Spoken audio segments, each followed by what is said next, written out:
Biden delivered one of his fiercest speeches last night during his third State of the Union address to the U.S. Congress and the nation, in which he touted his administration's economic achievements over the last 3 years, contrasting it to its predecessor, while also underscoring the imminent danger posed to Members of Congress, my fellow Americans, in January 1941, Franklin Roosevelt came to this chamber to speak to the nation, and he said, "I address you at a moment unprecedented in the history of the Union." Hitler was on the march. War was raging in Europe. President Roosevelt's purpose was to wake up Congress and alert the American people that this was no ordinary time. Freedom and democracy were under assault in the world. Tonight, I come to this same chamber to address the nation. Now, it's we who face an unprecedented moment in the history of the Union. And yes, my purpose tonight is to wake up the Congress and alert the American people that this is no ordinary moment either. Not since President Lincoln and the Civil War have freedom and democracy been under assault at home as they are today. What makes our moment rare is that freedom and democracy are under attack both at home and overseas at the very same time. Just like history watched 3 years ago on January 6th, when insurrectionists stormed this very Capitol and placed a dagger to the throat of American democracy. Many of you are here on that darkest of days. We all saw with our own eyes the insurrectionists were not patriots. They'd come to stop the peaceful transfer of power, to overturn the will of the people. January 6th lies about the 2020 election and the plots to steal the election posed a gravest threat to U.S. democracy since the Civil War. But they failed. America stood.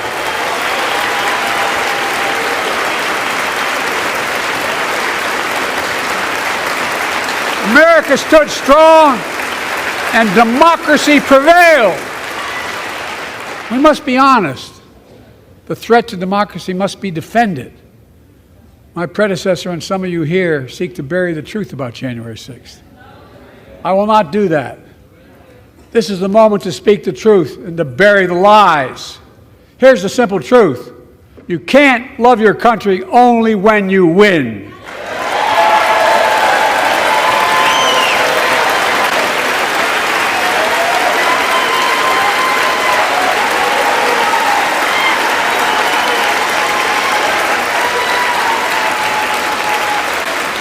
As I've done ever since being elected to office, I ask all of you without regard to party to join together and defend democracy.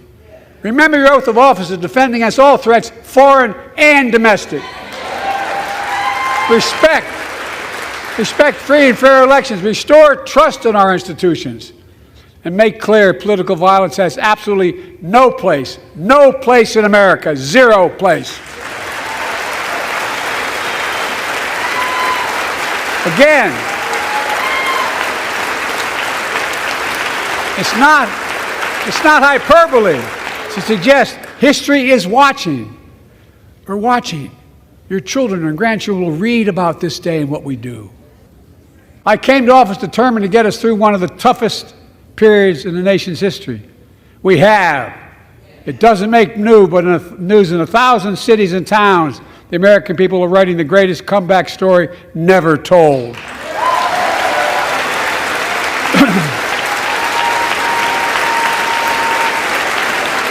So let's tell the story here. Tell it here and now. America's comeback is building the future of American possibilities, building an economy from the middle out and the bottom up, not the top down, investing in all America, in all Americans, to make sure everyone has a fair shot, and we leave no one behind. The pandemic no longer controls our lives. The vaccines that saved us from COVID are now being used to beat cancer, turning setback into comeback. That's what America does. That's what America does.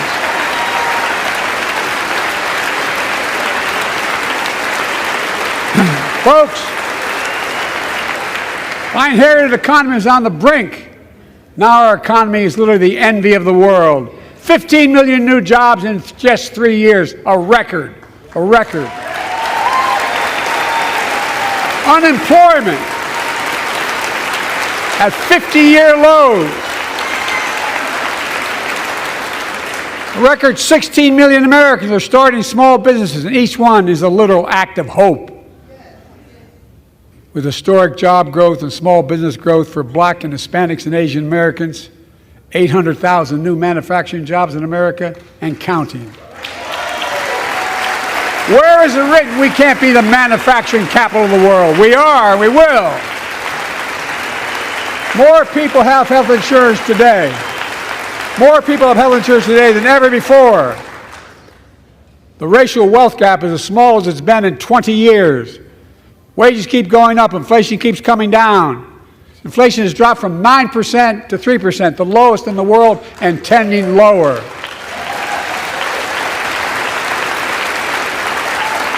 The landing is and will be soft.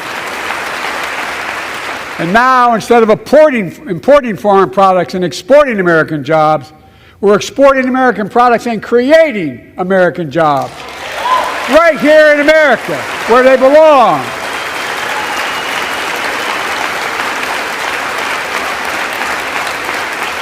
And it takes time, but the American people are beginning to feel it. Consumer studies show consumer confidence is soaring. Buy America has been the law of the land since the 1930s. Past administrations, including my predecessor, including some Democrats as well in the past, failed to buy American. Not anymore. On my watch, federal projects that you fund, like helping build American roads, bridges, and highways, will be made with American products and built by American workers.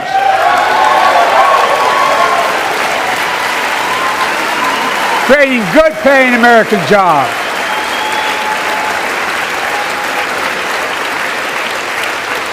And thanks to our CHIPS and Science Act, the United States is investing more in research and development than ever before.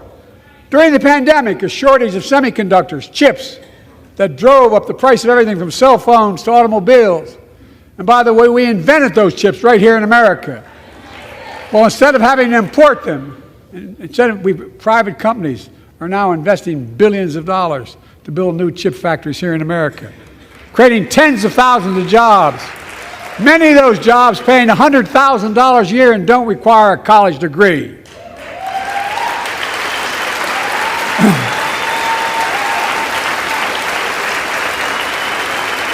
In fact, my policies have attracted $650 billion in private sector investment in clean energy, advanced manufacturing, creating tens of thousands of jobs here in America.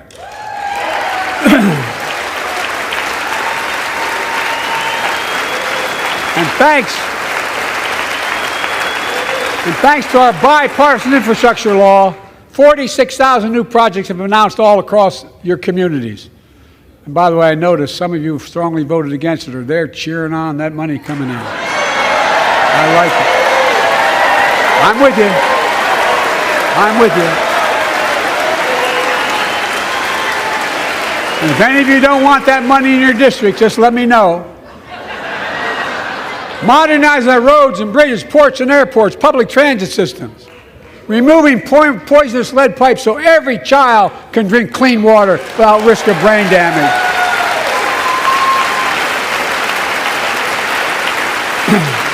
Providing affordable high-speed internet for every American, no matter where you live, urban, suburban, or rural communities, in red states and blue states.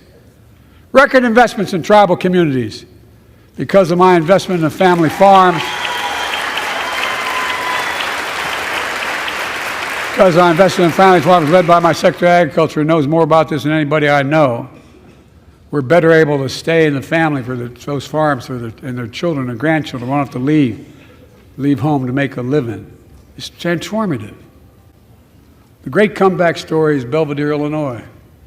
I'm asking you if you what's your reaction to the State of the Union address. You know, it's really funny because everyone's saying, oh my goodness, he's clearly not senile. What's going on? Of course he's not. Joe Biden's the most, I'm 47 years old. Joe Biden's the most effective president in my lifetime. Okay? The idea that this man is somehow adult or too old or whatever, this isn't a contest in my mind. And Joe Biden hit it out the park last night. And he exposed the GOP for what they are. They stand for nothing. They stand for, well, I guess if you consider standing for Donald Trump something, I guess you could say that. They stand for nothing. So what comes to mind? What are some of the top, you said they eat it out of the park. What are some of the top things that, you talk about his achievement for you? What are some of his top achievements? Infrastructure. You cannot, look, it is unbelievable to me that he's found a way to get money and good paying jobs into a lot of rural red communities. And those same people who refused to stand up last night are people who will smile and look happy at a ribbon cutting in their own district. That is, if they ever go back to their own district, which I'm not convinced a lot of Republican lawmakers even do. So that's part one for me. Infrastructure is a real accomplishment. You know why? Because regardless of where you sit on the political spectrum, it creates jobs. It creates jobs for people. And I think we can all get behind that. I also think the Inflation Reduction Act was a masterful stroke of fulfilling our short-term need for energy with our longer-term need to move towards climate-efficient energy solutions. And that is, if you think about the fractured slight majority he has in the U.S. Senate and the range of feelings on climate he has to deal with, that is also an incredible achievement. So, in your assessment, this is a done deal? I wouldn't even, done deal? You mean done deal in terms of who I'm going to vote for? Mm-hmm. Are you kidding? Mm-hmm. This is a done deal years ago. Okay. I'm from I lived in New York for 16 years. I know what Donald Trump's about. He plays on suckers. He plays on rubes. But show me a successful business he created other than The Apprentice, which is, him being an actor. But come on.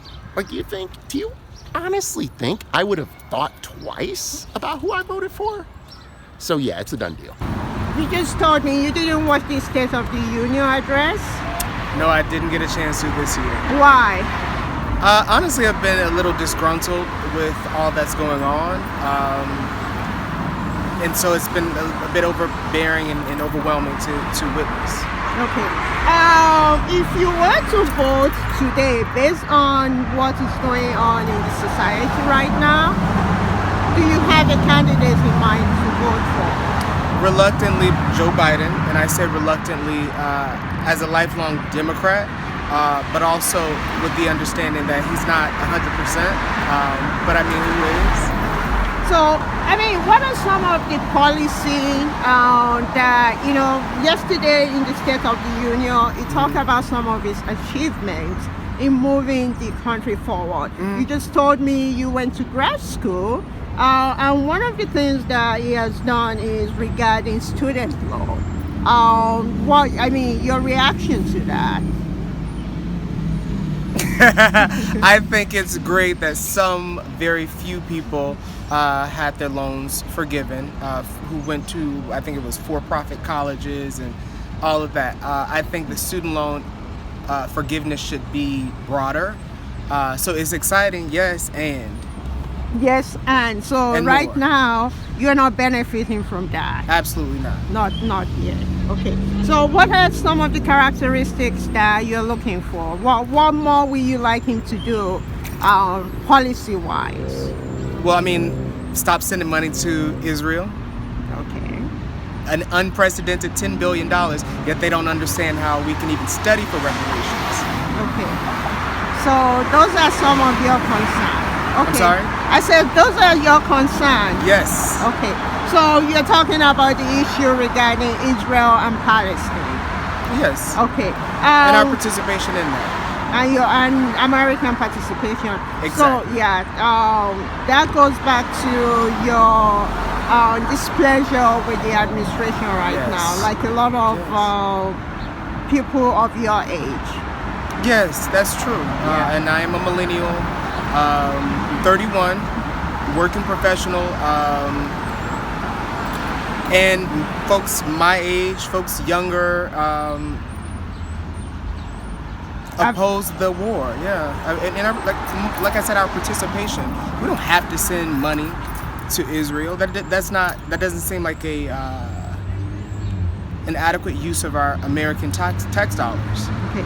Why does it touch a core? Why do you think this issue really resonates with your generation and also African Americans? Absolutely. I think that African Americans, and especially those of us, one part at a time, African Americans benefit because Palestine has stood with us historically. When you look at the 1960s and the Civil Rights Movement, and when you look at 2020 and Black Lives Matter, Palestinians have stood in solidarity, and so rightfully so, we return the favor. And for people of my generation, we have access to the internet and access to information, just as you and I are conversing. And I was simply walking down the street. It creates a more rapid access, and so we see, okay, yeah, the president is saying one thing, but I can see on my phone the experience from a person firsthand, and it's completely different. So I think that our access to information, as well as their solidarity, has made it so that it's like, okay, this doesn't seem right. Okay, thank you very much for talking with me. Yeah. Thank you. Have a You're good welcome. day. So, did you watch the State of the Union address yesterday? I did not. Why? I don't think either party is going to do anything useful for us as a people. Our current Democratic president is besieging Gaza and is actively funding a genocide. So I don't really see either party doing anything for us. It seems more just like a theatrics at this point. Okay, your generation, you just mentioned Gaza. Yesterday, the president announced a new initiative that will provide more humanitarian resources to Palestinians in Gaza. Is that good enough to convince you? I mean, are you planning to vote in the upcoming election in November? Again, I don't think voting at the presidential level is going to do anything for us. The humanitarian aid isn't near enough.